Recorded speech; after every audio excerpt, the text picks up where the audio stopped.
Podcast ini dibawakan khas kepada anda oleh Nazri Baubit. Assalamualaikum semua, saya ejen Nazri Baubit daripada ERA. Alhamdulillah, I've been a property agent since 2015. That will be 10 years already. Saya sudah tolong first timer buyers, upgraders, downgraders, yang jual saja, kes farik, kes cerai. Alhamdulillah macam-macam kes dah buat. Kenapa saya nak jadi seorang property agent? Actually memang nak bantu ramai orang masyarakat kita lah. What happens kalau anak makin berbesar, anak dah ramai, how can they move to a bigger place, more bedrooms, ataupun nak dekat dengan parents, ataupun tempat kerja, tempat sekolah terlalu jauh. How can we solve this problem? And on top of that, to do this whole sell and buy process as safe as possible. Kadang-kadang maaf kata, sekarang masih ramai orang juga, dorang upgrade ataupun jual dan beli, every month dorang kena top up cash. I try to be different from other agents, try to offer a solution that can let you upgrade or shift from one house to another house without topping up cash, especially without overstretching and without financially burdening yourself in the long run.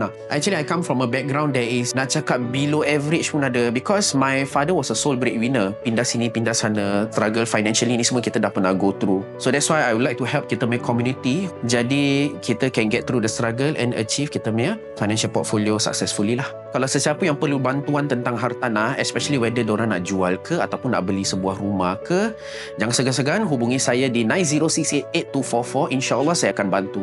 Dan juga kepada penjual yang nak tahu berapa harga rumah pasaran mereka, diorang boleh WhatsApp kepada saya, postal code mereka. InsyaAllah saya akan tolong cek. Saya Nazri Baubit. Assalamualaikum.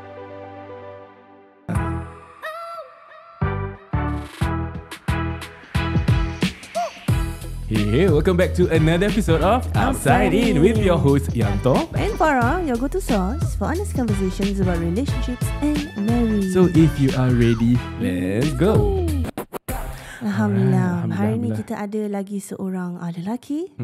Seorang ayah, seorang suami. Betul. Dan seorang juga kerjaya. dan juga seorang podcaster. Dah lama kita tak ada fellow podcaster kita as tetamu kita. Yes. So hari ni kita nak chill-chill lah kan. Dengan okay lah, kita introduce lah dulu kan. Hari ni bersama kita adalah Syafiq daripada Ngetih Peguys. Apa khabar Syafiq? Baik, Alhamdulillah. Nak kata selamat Hari Raya dah lepas. Dah habis lah. Tapi bila recording ni terjadi at the time of this recording baru jugalah habis Syawal ni. So Syafiq dia reach out to us cakap dia nak ada something to share lah. Dan kita pun macam tak pernah ada orang share ni. So I think it's nice to share this on our podcast. So the main topic for today is lelaki pun boleh postpartum depression. Interesting kan? Pasal kita selalu fikir kan, like usually we always hear the stories from daripada isteri atau mak-mak yang baru give birth, they go through postpartum depression and whatnot. So kita selalu interview lah wanita-wanita. Kita tak pernah dengar the side of men, the side of fathers, especially new fathers tentang this whole becoming a new dad punya situation, apa yang dia go through leading up to becoming a father lah. Yeah, so, and also after that macam mana diorang handle lah and everything. So I think Syafiq is here today to share about that. Yes. Before that, Syafiq, you introduce yourself a bit lah. You petik sikit lah your podcast dalam. Tak ada masalah. Bukan kita pun tak popular sangat kan. So, I'm Syafiq from Ngetih Peguys. So we are 3 members. Alhamdulillah lah. Alhamdulillah. Ini Bila kawan dah memang dari dulu kawan? Kawan dah lama. Best. Right, so this Ngetih Peguys, korang cover apa-apa topik? Any topik yang macam simbang-simbang kat kedai kopi. Kedai kopi. Pasal dia ngetih kan. Correct. Lalu kalau lelaki-lelaki ni kalau jumpa kan mesti teh satu kopi satu ngetih apa? Betul kan. Teh kopi kan. Lepas tu isteri balik. But of course your podcast ni dah berapa lama? Dah 2 tahun. Dah Alhamdulillah. 2 tahun. Then also you are under the branch of Al-Kisah Production. Alhamdulillah. So okay semua Alhamdulillah semua okay. So kalau korang nak dengar celoteh-celoteh 3 bapak tak ada, satu je bapak. Satu seorang bapak ya. 3 lelaki, seorang yang bapak. Untuk a more chill punya session boleh follow mereka di Ngetih Peguys. Betul. Macam nak spell? NGETEHGAIS. GAIS. Okay, Ngetih Peguys. Ngetih Peguys. Alright, so kita move to the main topic. Interesting. I personally want to know. But before we go, kita go macam chronologically lah. Kan? So actually macam kepo juga nak tanya. We will ask this to every guest lah that come. Macam mana kau jumpa? How did you meet your wife? Oh, okay. Interesting story. So before I met my wife, I'm in a medical line kan. So kerja ambulance, kita ada 3 orang dalam satu ambulance. Okay. So we were talking lah. She was in the same ambulance? No. Oh, tak, okay. Ni belum kenal lagi ni. Oh, belum kenal? lagi. Okay. So we were talking about how men and women dress to make themselves confidence. Especially me, I'm a plus size. Okay. So ada to me lah, macam ada orang overdress to look confident kan. So at the point we were talking about it. Then while talking, I was scrolling IG yang Explore Feed lah. Okay. So sekali terstumble upon her IG. Then I say, okay, for example, I showed my team members lah. So for example, like, you see this girl, she dress not overdress, means she is confident in showing herself lah. Lagi beberapa hari aku DM dia. Korang kan tengah scroll nak kasih example lah. Example je. Interesting. Pasal dia macam, this girl is exuding confidence in herself. I also feel confident in DMing her lah. So happens dia pun under medical line juga. Correct. Right. So tapi hospital berbeza dia private dialysis nurse. Okay, faham. At that point of time when I got to know her, she was still schooling lah. Fun fact, I'm older than her by 7 years. So every time nanti dia kacau lah, kau pedophile. Okay, so I interested to know 7 years age difference kan. Bila okay. So sebelum korang kahwin ataupun lepas korang kahwin, do you have a discussion about because of this 7-year gap? Maybe dia belum nak ada anak ke, but you already want ke? Is there any type of that kind of conversation? Ada. Definitely ada. Initially, one of her close friends got married before us. Yeah, so then after that dapat tu dia bunting pelamin lah, kawan dia bunting pelamin. So when the news got to her, definitely dia cakap dia nak ada anak. But the issue was berapa anak. There's the discussion that we had, kadang-kadang bergurau gini. Aku cakap macam I want maybe 4 lah. 4 cukup. 2 boys, 2 girls. Dia cakap tak nak 1 je. Then eventually nanti tiba-tiba okay lah maybe 2 lah. Pasal 2, 3 lah. So lama-lama satu tim bola ni. So tak ada macam aku tak ada anak ke apa. So there's never that kind of discussion. So you both wanted children. Correct. Right, masya-Allah. Then at the same time pun okay, just to paint a picture, 7 years difference. Sekarang kau umur berapa? I'm 34 this year. 34. Oh, kita sama. 34, yeah. 34, 32, 31, 30, 29, 28, 27. Yeah, 27. Right. Sorry, my math mental sum cannot lah, must do like primary school style. Lagi dah malam kan? Itulah. Cannot brain anymore. Okay, so kita nak tahu lebih mendalam lagi pasal your experience. Yeah, we want to know your experience. Kita berbual pasal the day that your wife give birth lah. Okay. How long into the marriage that you got pregnant? I got pregnant. Yeah, you and your wife got pregnant. 1 year. Oh, dah kahwin setahun baru dapat tahu dia pregnant. Correct. We got married in 2021. She found out she was pregnant in 2022. Okay. Boleh kasih timeline sikit. Okay, faham? Okay, the dekat hospital tu, the first time kau about to become a father ni, how do you feel? Yeah. Okay, so one funny story lah. Sebelum dia bersalin, so the night before, me, my friends were talking about insurance lah kira. Insurance, okay. Tengah insurance. So 2 days later, 2 days kira kan macam kita tengah berbual ni, by right 2 days later ni ada main bola. Okay. Yeah. So kita, my wife all bergurau dengan dia. Sekali korang tengah main bola, bini dia cakap tak mungkin lah. Besok paginya tengah tidur, my water bag burst. Kau biar betul. Biar betul. Macam tengah tidur kan. Besok aku match ni. Pasal EDD dia not for another few days. So macam tak percaya, lagi baru bangun tidur kan. So I went to check, cakap ada chan kot. So we drove.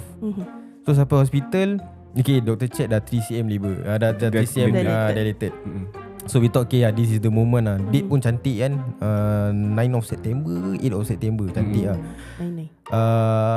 8 of September. Then doktor cakap 3cm dilated, kita kena tunggu lah. At that time I went for morning. Sekali doktor give us the news yang tak boleh, cannot dilated anymore. So kena kasih ubat. So I give the impression macam okay lah, maybe besok lah 99 cantik apa. Kalau 99 pun okay lah kan. Senang sikit nak ingat kan. Sekali we got the news again, sama juga. Right. So this because by right when you are in labour, the dilation supposed to increase every few hours. Correct, kan? correct. Yeah. Until to a point that it's about 10 cm around there then lah. boleh give birth. Yeah. Kau tak, it will be a huge tear. Correct. Kan? Yeah. Aduh. So my daughter dia tak nak keluar. So her head, the top of the head circumference stuck dekat my wife punya tu lah. The crowning. Crowning lah. Tapi tak nak keluar. Right. Yeah, so dah kasih ubat. Then initially my wife don't want to, alamak lupa nama ubat dia. Aku kerja medical line ni. Epidural. Epidural So but then I told her tak apa, if you need to take, just take. Oh, dia tak nak at first. Dia first tak nak. But then nanti jangan ego. Ambil je, ni benda sakit tau. Okay, then we took lah.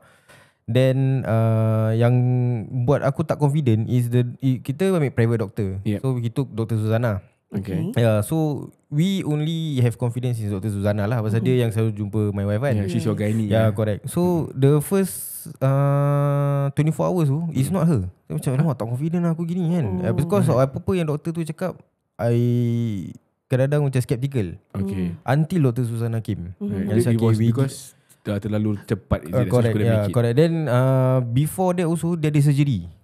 So she couldn't see my wife at first lah. But then eventually when she came, aku macam tenang sikit. But then she still cakap, okay, we give it another 3 hours. Okay. We kasih ubat, we give it another 3 hours. Then after that kena emergency C-sec lah. Faham. So masih tak dilate. Tak boleh, tak. It's still 3 cm, all the way 3 cm. Right. So when I got that news, aku stun lah. Sumpah aku stun. Aku Stun pasal aku tak boleh main bola. Tak ada. Yeah, so I was stunned that bini aku kena C-sec. Not because pasal this issue also debatable bang mothers. Okay. Aku beranak normal. Beranak C-sec kira tak gini kan. I'm not worried about that. I'm more worried about her safety. Right. 7 lapis tu kena potong kan. Yeah. So the thought of her going through at that age, to me I feel her lah, right.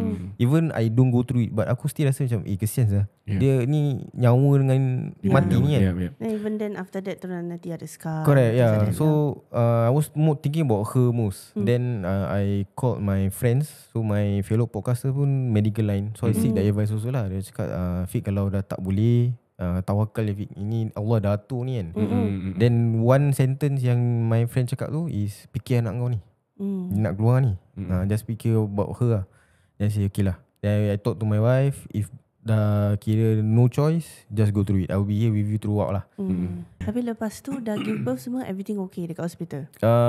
Everything okay. Alhamdulillah. Then by right stay 2 hari je kan. Then my daughter had jaundice. Jaundice. Yeah, jaundice. Very high level. Very high level. This thing about jaundice ni, is it common? Because I dengar banyak. Yeah, actually it's common. It's actually common. Cuma high level pun common, tapi it's taxing on the parents lah. Pasal at that point of time, my wife discharge dulu. Okay. Baru my daughter. Right. So that means you were in just to kita paint a bit of timeline. You masuk 8. Your child give birth on the 10. That's 48 hours of labour.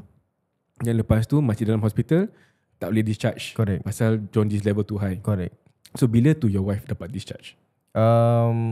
So masuk on the 8, 9, 10, 11 11 ke 12 lah. Okay. Tak ingat sangat lah. Tak ingat sangat. But it's within 2 days lah. After the C-sec tu, dia 2 days. Pasal nak recover semua kan.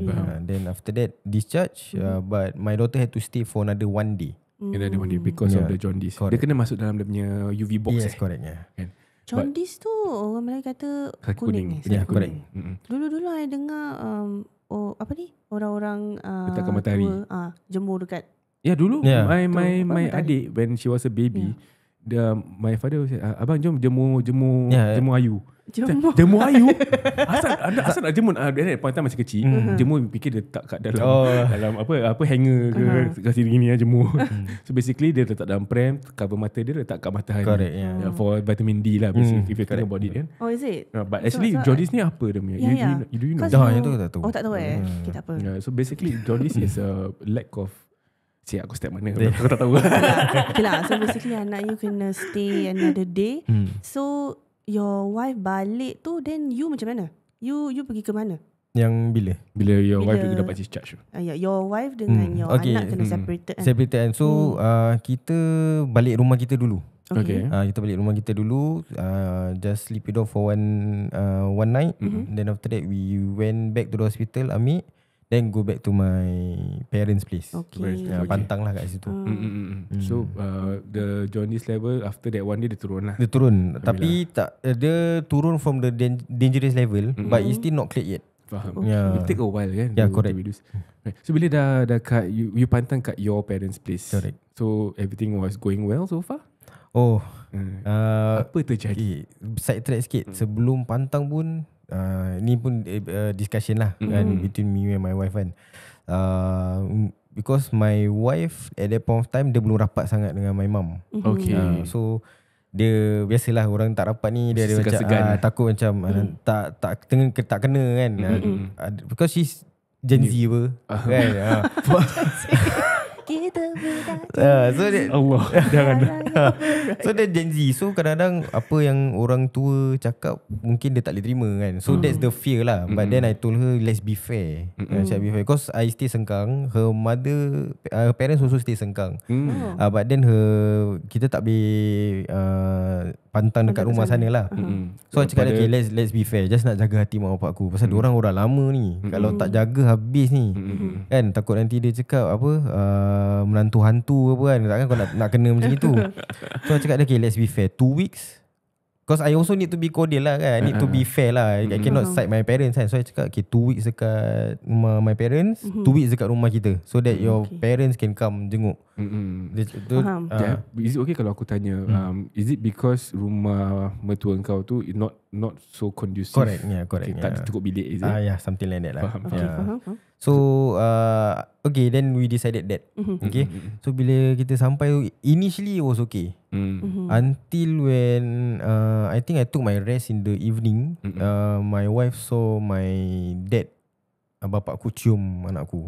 Okay. Yeah. So to be honest, aku tak ambil kisah pasal, you know, when we see people say, nanti kalau kau ada anak jangan kasih orang sembarang cium kan. Aku actually tak ambil indah sangat pasal tak ada apa-apa lah. Family cium je kot. But to be fair to my wife, kenapa dia marah? Sebab mak bapak aku sakit at that time. So like I say, it's still fresh the ni, COVID punya period kan. So bila dia cium tu, aku initially gaduh lah dengan bini aku. Cakap tak apa-apalah ni semua. Aku just brush it off lah. Aku cakap tak apa-apalah ni. Then pasal dia tak ada niat yang jahat kot. Correct, dia memang tunjuk kesayangan. But then it's pasal health yang dia pay concern. So then that is where the roller coaster start. Okay, first pasal mandikan anak aku. Okay. So kita ada engage this tukang urut lah. This tukang urut. So dia dah ajar macam nak mandikan kan. Biasalah mak-mak ada style orang kan.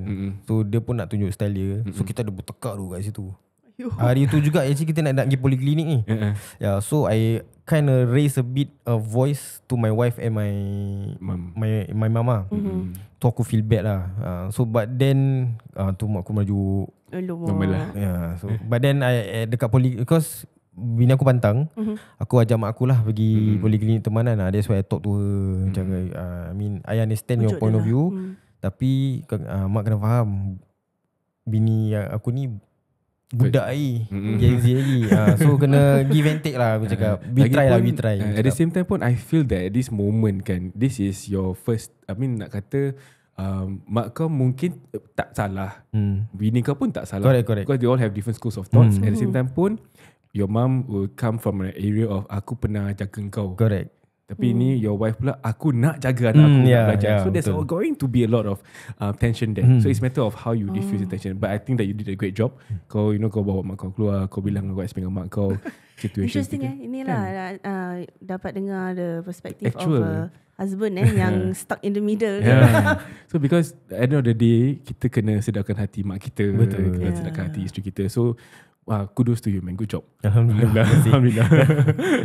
So bila dah kat poliklinik tu, mak kau cakap okay lah? Dah okay sikit. Baik hari ni. But dia tegur lah. Dia cakap tak semua cara yang orang urut tu ajar Betul. But then I told her macam, okay, apa kata kita combine lah. Mana yang good, we take not good, then we try line error. Then when pasal kita ada percaya kita sendiri juga kan, right? So rumah kau, rumah aku kan. Tapi apa yang kita boleh ambil, kita ambil. So we try line error lah. So Alhamdulillah they both accepted the idea. Alhamdulillah. Then kita move on dari situ lah. So part yang bila yang your father cium anak kau tu tak ada apa-apa terjadi Initially tak ada, tak apa. Cuma the fear je lah. My wife asked to tell my dad lah, which I did lah. Tapi yang tu cara baik lah. Cakap sakit, jangan cium Shirin sangat. My daughter's name is Shirin kan. So jangan cium Shirin sangat, takut ni terjangkit. Then dia cakap okay, tapi benda dah terjadi. Lagipun it's a well-known fact that budak-budak kecil ni the immune system still developing. So kita kena jaga-jagalah. Even if kita ada sneeze ke, ada sinus ke apa, kita try to stay away kan. Okay, so kita insiders ni kan, kita ada off camera lah, offline. Kita ada berbual jugalah dengan Syafiq, and then share this one term nama apa, RSVP. RSV. So Syafiq, boleh ceritakan tak macam mana after that perkembangan your daughter and everything, and also how it contributed to you macam kepala busuk lah, and like postpartum for so I think 2 days later after my dad cium, it was malam lah. I think dalam lepas maghrib gitu. So my wife notice dia macam beringus. My daughter macam beringus, and then dengar breathing dia macam berkahak. Okay. Phlegm. Macam phlegmy lah gitu kan. So I thought I told my wife for me it's not that I cannot decide, but you are a first time mom, so aku tak nak contribute to kau punya postpartum depression.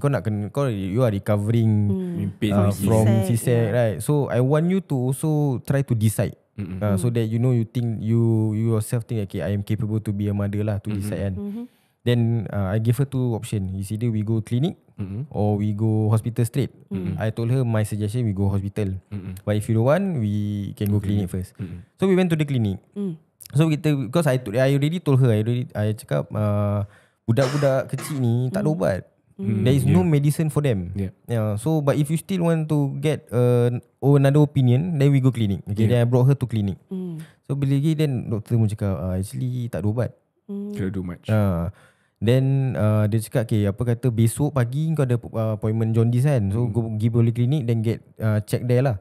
The only thing that the doctor gave us was this nasal spray. Okay. I think the parents know nama ubat dia Steadima. So so that's the only thing. Macam okay lah, we try. So I told my wife, kalau let's say anything happen tonight, we go KK. Straight to the hospital. Tapi bila you pergi klinik tu, doktor ada cakap ni sakit apa ke? Tak ada. Because they cannot do any checks also. Correct. They cannot do any test. A few days old kan bila tu. Correct. That's the limitations about clinics. Clinics, general practitioners generally don't cuma ada ubat macam asthma, correct. For adults flu, lah, fever. So all these tests and all that has to go to a specialist. Correct. Which usually happens to be at hospital. So bila balik tu I think about 10ish already lah. So kita pun dah penat tu, put my daughter to sleep. Usually pukul 3 gitu is the milking time lah. Okay. So when we wake up, I went to buat susu. My wife on lampu tu, dia cakap, B, can you look at her breathing or not? My daughter's breathing. So I tengok, ni bukan normal ni. Because baby me breathing normally memang laju. Tapi for her breathing dia macam labored tau. So you can see dia macam dia punya so dia macam you can see she's not breathing to the nose. Okay. So she's breathing macam the pace ni macam dah sink in. Okay, faham. So alamak. Then I told my wife, okay, I already give you the option, decide now. Okay, tu dia diam. Then cakap my wife, okay, never mind, pack all her things, we go KK. So at 3 a.m. at 3 a.m. in the morning. Tak bilang my parents tau. So we straight away pergi KK lah. Pergi KK, kita on the way we had an argument also. Cakap maybe this is a common flu lah, cakap kan. Then aku blame dia punya history. Aku cakap dia ada history of bronchitis, which that is the mistake that I made Kau sedar. So aku cakap because you have bronchitis lah, that's why. But she knows it's due to my father. Okay. And aku as a anak, takkan aku nak biarkan bapak, you know, that kind of thing lah. It's not, so it's not that I want to throw my father under the bus. It's that takkan aku nak salahkan bapak aku kan.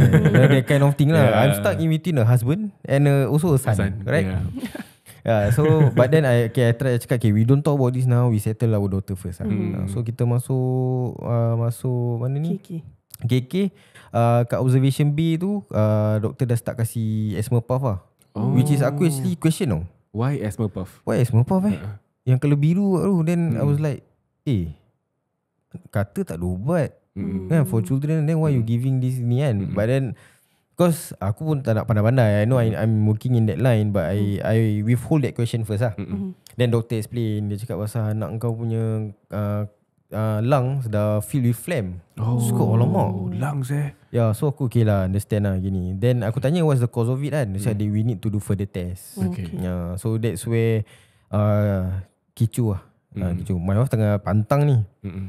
Baru berapa hari kan? Baru balik tau. Okay, so then after that fikir nak, initially my wife don't want to stay there because dia punya orang, dia bukan tak boleh tengok darah, but dia kesiangan budak tu masih kecil lagi. And it's not good for her recovery. Correct. Then aku pula dah terlalu kusut, so aku cakap dengan wife aku, Nemai, aku nak balik, aku nak ambil barang-barang. Initially aku nak ambil barang-barang dia untuk tidur sana. Dah sampai rumah mak aku about like 5-ish, the call dia cakap, actually I wanted you to stay to handle all the masuk ward semua kan. Admin lah. But then you nak balik sangat, I kasih you balik lah. But actually I wanted you to stay. But then aku pula cakap, no, she needs a motherly bond. Tu pun ada mistake. Aku realise so tak gaduh. Then I realise he's like, asal dia nak kena ada motherly bond aja. Right, shouldn't she fatherly bond should have what. So that's why aku fikir macam, aku will not be the father yang aku akan tolak balak. Right. So that was your wake up call. Then bila kat rumah tu juga dia tegur lah, I want you to tell your parents they are the cause of this. Oh my god. Now you tell me as a son, how are you going to convey that message? Itu part kita gaduh. I say, kau tak boleh blame apa aku lagi. No, I'm not saying that I'm blaming them, but you should know that this is the cause. And for you to be defending them, it's wrong lah. I mean, you are now a husband and a father. You cannot think as a son 100%. So macam, okay. So kau pressure this moment. Pressure. Belum patah balik hospital lah ni. As a woman, I understand dia punya wife punya position. Tapi sekarang like Syafiq is telling his side of the story kan. Macam pressure juga. Stress. So you're stuck in a position where we know bapa your parents were sick. Then dia cium anak. And then sekarang ni bini kau dah tengah mengamuk. Anak aku dah masuk hospital balik. Aku tengah pantang. Kau pula kat tengah lah.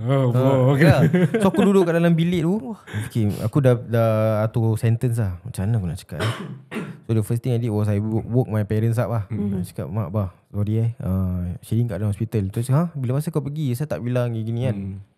Then bila dah bangun, diorang dah freshen up sikit, duduk. So aku kat tingkat dapur isap rokok.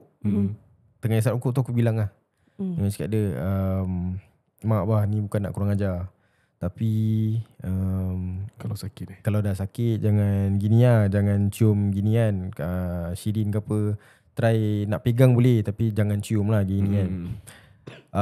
I'm not angry at my mother's response. It's a natural thing for old timer to say. Yelah, kalau macam mana, how to say diorang punya kata-kata tu macam pedas dia very subtle tau. Tapi dia macam sarcastic pada menusuk. Dia macam, yelah, aku ni tak pernah jaga anak kan. That kind of stuff. Aduh. So aku macam, alamak, kena lagi. Sebelah sana dah kena, sebelah sini pula kena. My dad, dia punya orang, dia normal dad. Dia kalau kena marah dengan mak aku pun, dia diam. Sama lah. It's normal thing for father to do kan.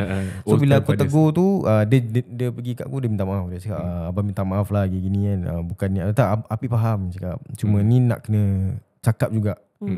So kalau masih sakit, jangan try not to cium. Itu je. I just want to convey that is it lah. Tapi pada mak aku, kau salahkan aku ni. So but I convince her that no, this is not your fault. Not 100% your fault. It's still me as a parent's fault juga. Pasal aku tak pantau anakku.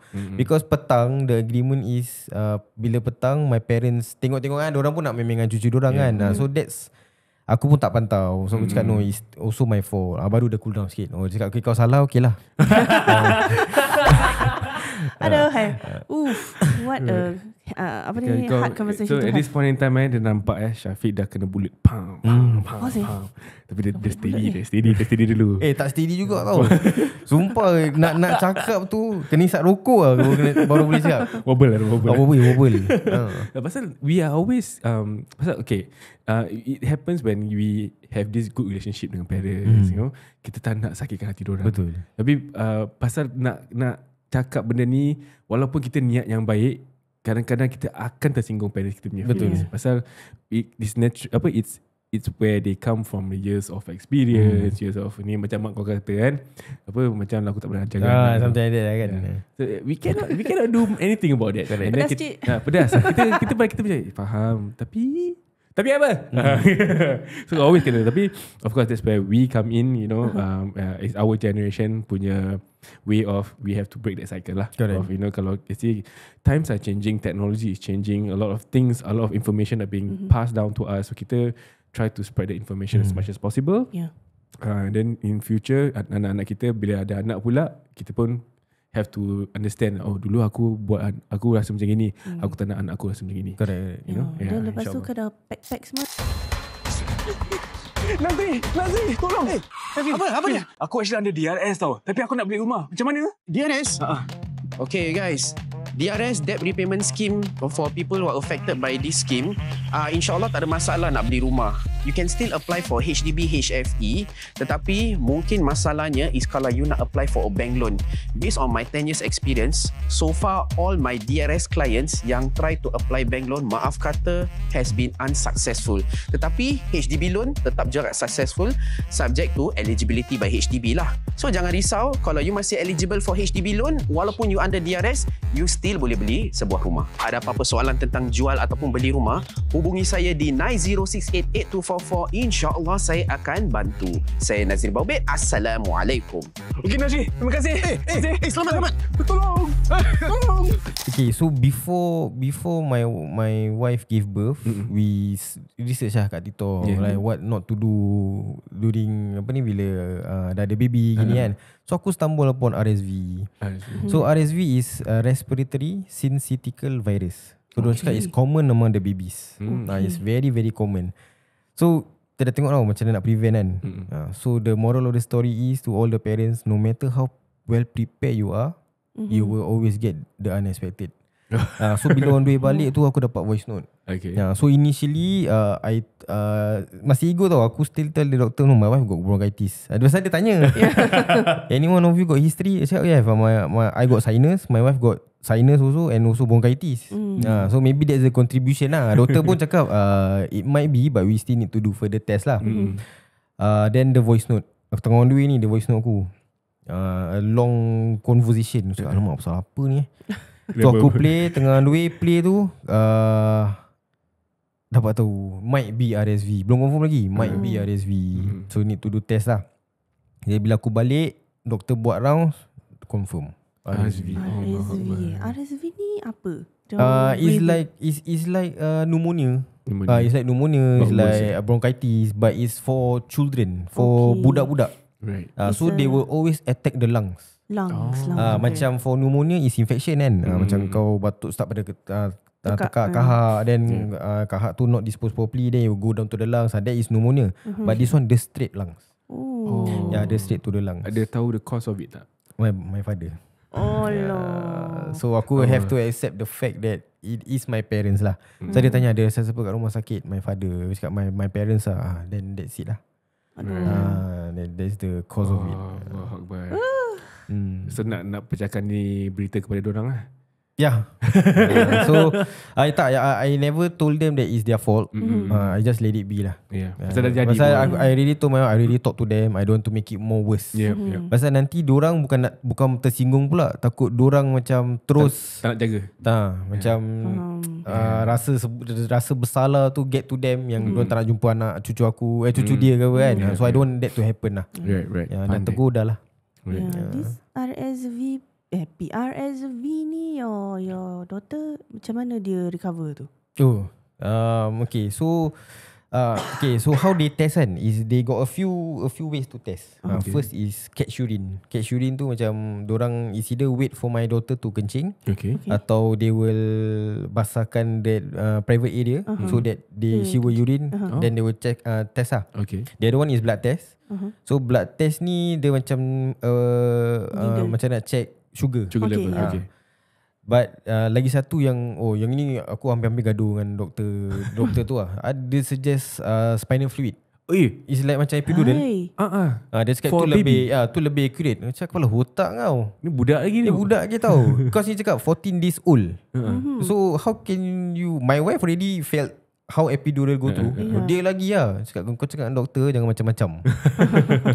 Better nak check for meningitis. At that point of time, aku tak suka bilang doktor I'm a paramedic or whatsoever. I just let things run through. So bila dia cakap meningitis tu macam, why meningitis?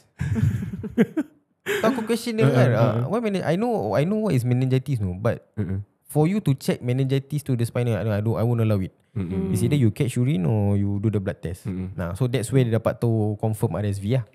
Nasib tak buat sepanjang. So but your question kan, macam mana dia recover is, kalau you in my daughter's position, confirm traumatized.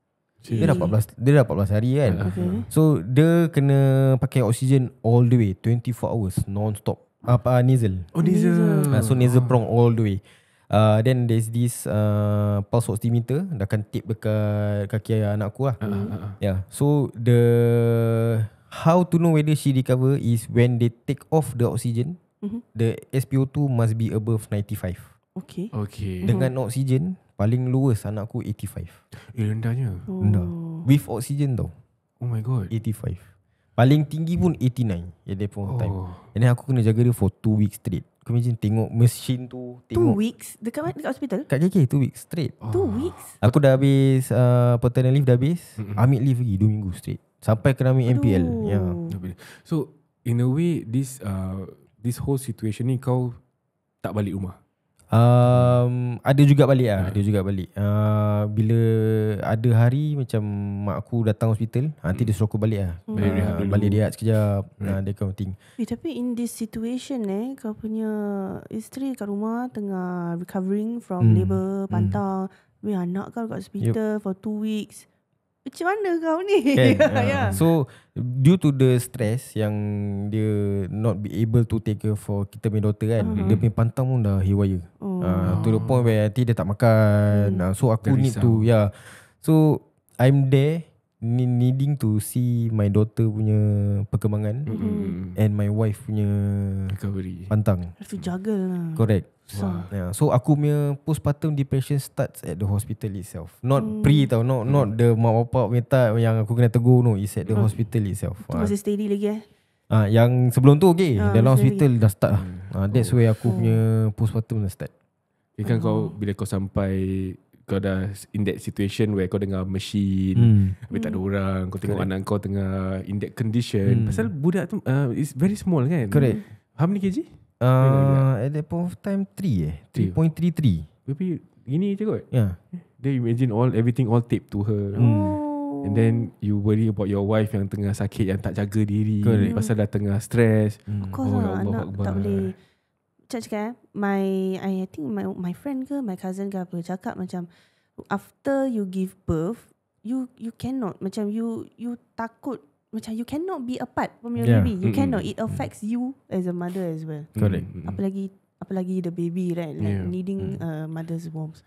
So okay. Bila kau dekat hospital tu kan, tengah jaga anak kau, isteri kau kat rumah, ada tak at any point of time kau macam ni gila lah situation ni. Yeah, I cannot take ada. it anymore. So to make matters worse, my wife got shingles. Allah Akbar. You know what Yeah. shingles? Shingles yang itu kan, yang ring tu. Is a worst form of chickenpox. Correct. Ya kan. Yeah, and it happens on her face Oh. Yeah, when I got the news, aku cakap, alamak, apa lagi ni? You know, that made it so much worse. All this within 2 weeks. Yeah. Macam mana boleh dapat shingles? Pasal stress aku rasa. Pasal so bila dapat shingles tu aku macam macam mana ni? Dah tak ada shingles, tak ada jumpa orang kan? Macam mana sih aku macam aku lost. tak jam je, dengar je tak ada jam. Okay, then to add on, kau tu macam after the visiting hours baru kau dapat rest tau. So aku ingat macam okay lah, dapat lah rest. Masih baby kan. So dia punya timing semua tak tentu. Tak susu kan. Okay, then bila aku dapat tidur pun, pasal in the middle of the night is where she sleeps throughout. Correct. Tak boleh. Sebab kau as a father, nanti kau dengar mesin bunyi kan. Aku dah tahu ni oksigen low. So aku will bangun and look how low is it. Macam alamak, tengok 85. Cakap alamak, macam mana, I need to think bila anak aku nak recover ni. And then in the middle of the night juga dia akan kasih ubat kat anak aku. Lagilah Melalak budak. Pasal timing susu dia aku dah tahu pukul 3 kan. Nanti pukul 1 dah kasih ubat, dah nangis, nak kasih susu. Habis takkan pukul 3 nak kasih lagi. So aku dah running around like that tu. Habis pukul 3 pagi patient yang lain budak-budak kan. It's not baby tau. Semua ada toddlers. Yang dah toddlers. Habis ada mak bapak diorang tengah tidur. So aku have that fear of being judged. Lama dia tak tahu jaga anak apa, you know, that kind of thing. So aku dah stress gila. So your question, aku dah tak boleh tahan kan. Ada satu malam ni aku dah legit dah tak boleh tahan. And it's only about after visiting hours. Okay, after visiting hours, pukul 8 lebih, mak aku dah balik. Anak aku nangis all the way. All the way. Dia tak nak stop. Dah kasih susu tak nak stop. Cakap kau nak apa ni kan. Habis mak yang lain semua dah tengok aku. Cakap mak tak boleh lah. So I called my wife. Dan cakap aku dah tak boleh take it lah. I need to go home. So my wife cakap never mind. But I don't know how to leave her. I mean I will be judged. Definitely for leaving my daughter. So aku macam, but I still need to go back . Aku need to stay sane. Yes. Pasal aku at that point of time dah maybe 8 days. 8 days berturut kat dalam hospital. Berturut. Bila sebelum bini aku dapat shingles tu, dia adalah datang kasi aku baju untuk tukar. After the get the shingles, macam mana dia ni nak datang kan. So aku call my wife, aku dah tak boleh take it lah. Can I go home? Dia cakap, but I don't want to leave my daughter here. Dia cakap, never mind, you're not a bad father if you leave her just for one night. Come home. So aku try to hold back my tears. Aku try not to look at my daughter tau. Aku pack barang, macam tengok. Dia tengah tidur. Alhamdulillah dia tengah tidur. So aku dah gini, dah pack. Aku pergi kat nurse. Aku cakap, I had to lie to the nurse. Padahal dia ada shingles ni kan. Aku boleh cakap, aku cakap, oh my wife had a fall lah. I don't know why I did that, but aku rasa it's just that's the spur of the moment lah. Aku cakap my wife now in confinement, so she had a fall, so I need to go back. Aku cakap go. Is it okay if I leave my daughter? Never mind, go back. But bila nak jalan tu, that walk of shame macam aku tinggalkan anak aku Oh my goodness. Habis to calm myself down, aku call bini aku lagi, cakap I'm out of the ward. Habis dia tanya Shirin macam mana? Cakap dia tengah tidur. But I'm embarrassed of myself Why must I leave my daughter here? Saya never mind, you just come back home. So bila aku sampai rumah, aku duduk, aku broke down. Fikir sana kau.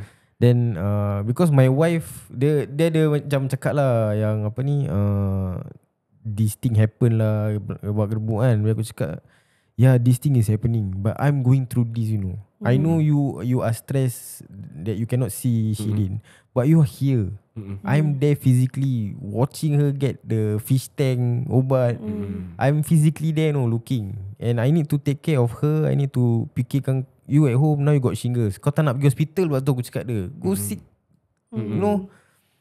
So aku cakap, habis pantang kau tak jaga. Aku cakap, at least you pandang aku pandang aku, kesiankan aku cakap. So malam tu juga kita pergi hospital Changi. For the shingles. Tak ada rehat tau. Balik tu bu pergi shingles. Pergi check ni. Pergi shingles pula. Tension breaker. So, gimana pergi shingles? Pergi CGH lah kan. Pergi CGH pukul maybe 3 AM baru dapat jumpa doktor. Then confirm shingles. Shingles the only cure is cream je kan. Cream je. Then dia cakap dengan then later if your daughter come back home, doktor cakap dengan bini aku, your daughter come back home must sleep separate room. Cakap, ya Allah, lagi problem. Allah. Dia cakap bila nak habis ujian ni kan. But because of that also aku start solat balik lah. Pasal Alhamdulillah. entahlah macam dulu aku tak solat kan. So after this kan macam aku tak cakap yang bila aku dapat tu wife aku pregnant aku tak sujud syukur ke apa kan. Tak lah. Tapi bila aku sujud syukur takkan tu je kan. So Allah mungkin turunkan ujian ni untuk aku lah. Then after that aku balik tidur I think until afternoon my visiting hour. Tu aku knock out lah. Then aku go back. Then aku go back. I mean, okay, we touch a bit about that solat part. I mean, macam kau cakap, you know it's an ujian from Allah kan, because nampak sah from the start of the whole from the giving birth situation, kau punya mindset semua kau punya hidup dah terkacau lah. All the way. Dia macam Allah macam nak lupa aku ke? Then kau tergerak hati. Correct. So I think that's good. Kita tak boleh kita ni selalunya fikir kita ni all that. Betul. Kadang-kadang kita macam tak apa, I can solve this. The word of I can solve this tu adalah itu salah satu kita punya faktor-faktor kemanusiaan kita. Betul. Yang lupa yang tentukan ni semua is Allah. Correct. So kita cuba kalau apa-apa we go through this kind of situation, jangan lupa Allah. Betul. Bila dah baik tu lagi kita ingatkan lagi Allah. Betul. InsyaAllah. Just a bit of dakwah bila kita sambung. Two days later aku did the same thing lah. Aku dah tak boleh take it. Sama juga dia nangis. Dia nangis serabak ni pagi ni. Cakap alamak, ni lagi ada visitors. Ada mak bapak kat sini kan. Ada budak-budak. Aku dah tak boleh tahan. Aku cakap dengan Anas, I need to go back take something. So aku balik lah. Balik. Then habis aku cakap malam aku nak patah balik lah. Bini aku cakap never mind, I'll just go back tomorrow. Cakap no lah, I think malam aku balik lah. So bila malam aku balik, aku dah tengah ada postpartum ni kan. Orang yang turun jaga anak aku tu lepas aku cakap, wah your baby cry so much lah, cannot stop lah. Ni nurse Bukan nurse, it's just the caretaker lah, something like that. Kau dengar tu kau tak sort ke? And then it adds to aku punya guilt bukan guilt lah, macam oh yelah aku tak tahu jaga aku, I'm not a good father lah kan. Because anak aku nangis aku belah macam gitu je. Bila patah balik kau pula cakap anak aku ni kuat nangis. It add on to the pressure lah. Macam what can I do to be a better father lagi ni kan. This is the first daughter that you have. Correct. Kau kena pula ujian macam ini. Habis tadi yang the first time kau walk out tu kau dah rabak. Kau datang lagi kau because nak katakan kau punya botol dah penuh lah. And that's why you really had to take a break. But then at the same time orang pun kata-kata buat kau rasa macam lagilah this whole insecurity in a sense kan, about not being a good father in a sense. Tapi kau belum dapat that opportunity pun nak jadi a full father, because sekarang ni anak kau di dalam jagaan doctor and nurses. Kau cuma jaga as just to make sure that she's okay as a father kan. And then the part where aku feel absolutely helpless is bila anakku kena pakai fish tank tu lah. So if the listeners tak tahu, maybe aku boleh kasih kau gambar, then you can show it lah. Tapi to see dia kat dalam tu, even if just kepala and dia nangis all the way, not comfortable, aku feel macam aku useless ya. Macam habis aku need to tell her, dia dah tak faham kita adult language kan. Aku kena cakap dia it's for your own good ni kan. But bila aku tengok kesian ni, ya Allah, kesian duk. Habis first the procedure is kalau rabak 6 hours, every 6 hours ubat dia. Macam Ventolin gitulah. Pasal baby tak boleh pegang kan, so dia letak fish tank tu lah, box lah. Kalau dah okay 4 hours. It keeps interchanging every few days. Kau macam dia dah nak baik kali rabat lagi. Okay, faham. For 2 weeks straight lah macam itu. Allah Akbar. Like bila you go through this kan, kau dah rasa macam gini, but do you feel that bila kau balik, kau spend time dengan wife kau, does it make you feel recharged as a husband, as a person lah? For the first few days it's a bit challenging also lah. Pasal bila anakku dah recover, bila sebelum nak balik tu, bini aku tanya, you have been taking care of her for 2 weeks. Ni dia dah start lah, postpartum dia lah. Dia cakap, you've been taking care of her for 2 weeks. I haven't really taken care like how you taken care. Yeah, so I'm scared that I'm not be able to do well as you are. Cakap, you think I did well? So I'm learning as I go, you know. Wow. But then I told her that macam sekarang aku cakap maybe dia macam gini, then we can do this style lah. So bila aku balik, aku cakap don't worry, so I will tell you how Shadeen behave begini. So later on you can input it lah. But then along the way, as she grows older, if you have your own, dia ada Karina dia sendiri, dan kau lebih mengenali, then kau go ahead lah. So I didn't push the mother responsibility all the way to her lah. Ada juga yang aku tolong dia lah. But the challenging part is the first 2 days. Pasal dia tak biasa kan. So 2 minggu kot dia tak jumpa anak dia. 2 minggu betul. So far kita dengar your whole journey tu, you dengan your wife ada banyak perselisihan faham lah. Kan, ada a lot of arguments and things like that.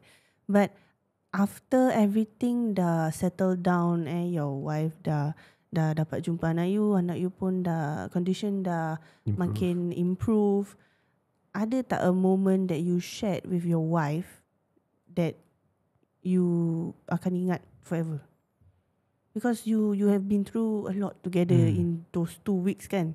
Gaduh because of the situation kan. Ada tak that just one day you just sit down and talk to your wife? Ada. I think we talk lah. We talk about dia cakap lah, we didn't expect this to happen. Nobody would have expected. Kita tak expect ni benda happen. I mean macam, you know, the challenge was bila nak trying to conceive pun kan. So dia normal lah, it's a ladies kind of thing kan.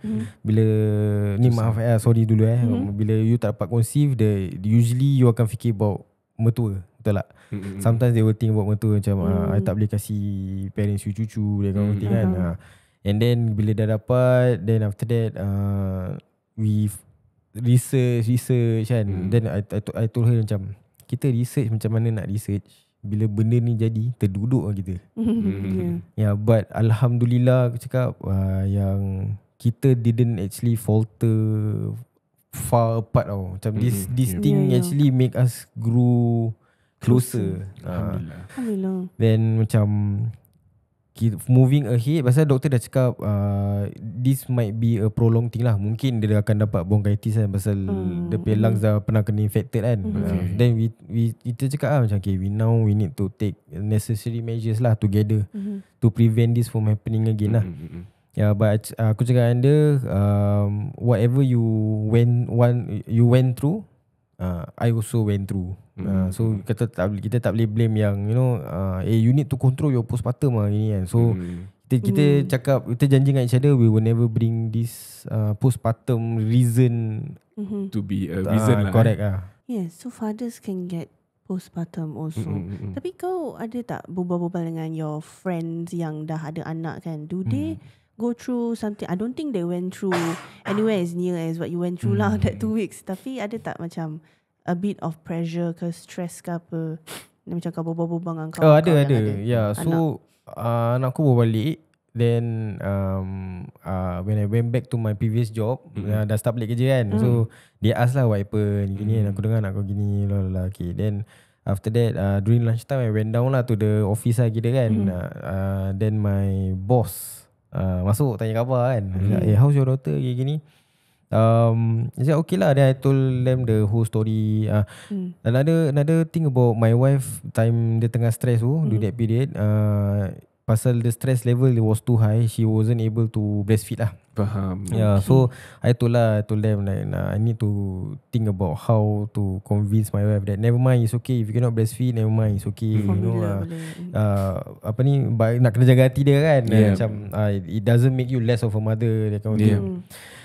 My ex boss's wife, simple je dia cakap, cannot breastfeed formula lah. Stress for what? Stress for what? I mean at this moment can you be more mindful of aku punya perasaan? More empathetic. I mean anak kau dah besar. I give it to you lah. Aku first time parent good. And you don't know the 2 weeks how I went through. Aku cerita kat korang pun tak sama macam yang aku lalui betul-betul tau. It's just sikit je. Kau boleh cakap gitu and you want me to tell my wife that? Bini aku tu dah macam singa tau. Walaupun dia muda pada aku, she will say, biasalah, she will say whatever she think is right. Tu lagi ni kau cakap pasal dia punya dignity, dia punya mother punya ni tau. I've heard even my own cousin dia share pasal it's really, dia rasa macam worthless. Like, I am a mother, I have what it takes, but I cannot produce, and that makes me feel like shit. Correct. So if I were your boss's punya wife kan, even though yes, apa yang dia cakap tu could not be wrong, tapi cara you cakap tu nak kena berlapis lah. You have to understand, you are a woman yourself, you dah ada anak, you nak kena you know. I mean tak semestinya pasal breastfeed tau. Kadang-kadang anak tu tak boleh let je, habis. Dah stress dah lain macam dah. Tak boleh let je tau, habis. I've heard a lot of stories about this.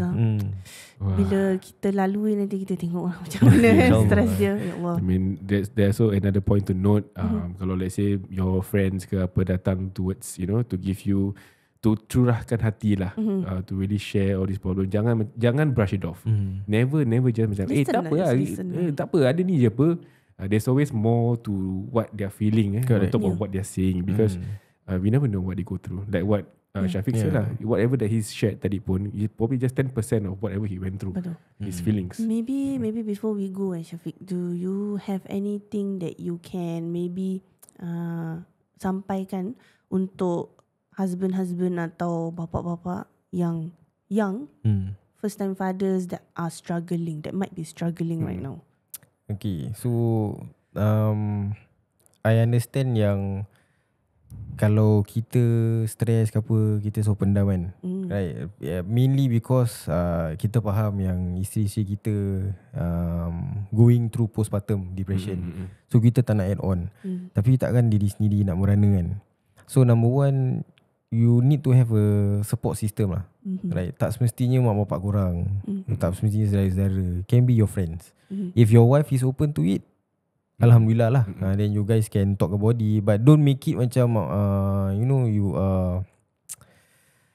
macam mana nak cakap don't make it as if macam you are the only one that have the problem. Nak kena understand each other lah. Because your wife pun going through correct. it. But the main thing is jangan pendam lah. If you and to keep yourself sane. Pasal kalau dia makan dalam tau, kalau kau tak cakap kan, it will hurt you emotionally and mentally drain you as well. Pasal kau tak tahu nak buat apa at that point of time kan, tak tahu nak cakap apa. And it could affect your relationship with your wife. Correct. I think for men, it's very natural instinct for them to be able to provide and protect, especially. So macam they have this tak tahu kenapa dia macam wall that is impenetrable sometimes. But I think you can take it from Syafiq and also Yanto. Men out there, it's okay not to be okay. Betul. Right? Sometimes you can lean on others for support also. InsyaAllah, your partner will be there to support you lah, support each other lah. But in times macam postpartum and things like that, macam gini, macam Syafiq kata, you can lean on others that you trust, like your friends. Maybe it can be your sister, brother, whoever it is. It's important jangan lah. simpan lah. Betul-betul ketuk dulu main. It's important because even we all have our social batteries. We all have our bottles of emotion. Ada terms, you know, all these come with a lot of terms really. So we have to take we have to check ourselves. Jangan simpan lah. It's not good. And always I would like to say thank you to Syafiq for really sharing your experience. Learn a lot. Reservi, shingles. Itu I take away.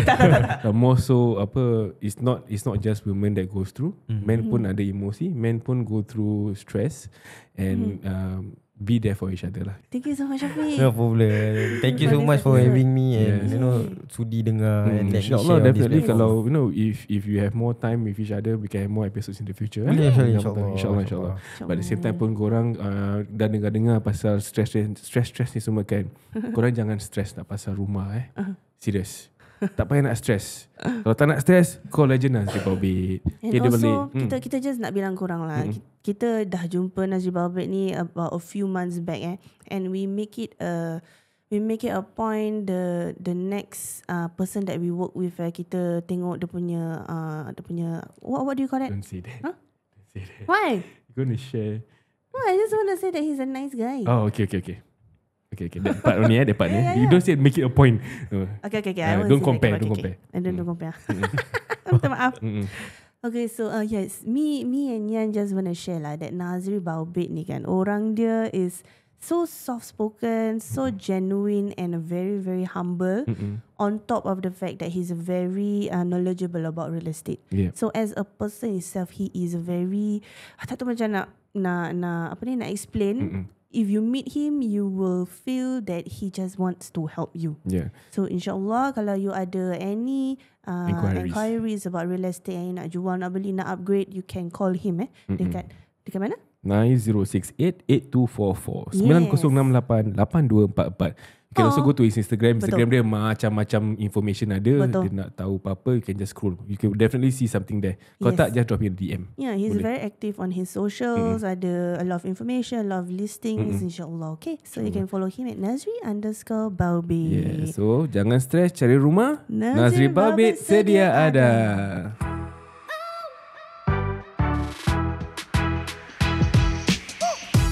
We've come to the end of another episode of Outside In. If you like what you hear, please follow us on all our socials: TikTok, Instagram, Spotify and YouTube. Share it with all of your friends and family members so that they can benefit from this episode, insyaAllah. Till next time, Assalamualaikum.